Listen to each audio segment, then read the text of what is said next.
Ayan mga boss, mayroon ba kayong mga electric pan mga boss na ganito o yung mga mini pan mga boss yung nabibili mga boss sa mga online? O yun po itatapon mga boss no kasi okay pa yan. Hindi po sira yan mga boss. Kaya hindi po yan umiikot o gumagana, baka natanggalan yung ilis kaya hindi po siya kumakapit. O, ayan o. So meron lang po yung isang battery dito mga boss no na 3 point sa si binata o nagkakamali.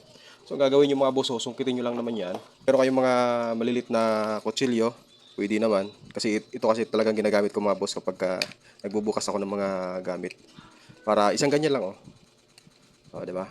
Pagbukas nito, huwag nyo itong bibiglain kasi baka mabali yan. Gagawin nyo naman, baka nakaklip yan ng ganyan mga boss. Kasi nakasalpak yan dito mga boss eh. Gaganyan lang mga boss o dandahan lang mga boss. Yan, gaganyan lang oh. Yan, mga boss. Tapos paikot yan mga boss ha. Gaganyan siya oh. Yan. Para kahit pa paano mga boss eh, may mga idea na rin kayo para may makita kayo ng ganito na mini pan.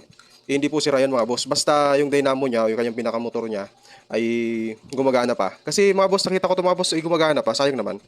Ayan oh. Masayang. Tapos umikot pa yung ano niya. So tanggal lang yung ilisi. Yan sa likod ko nakita nyo hindi siya gumagalaw.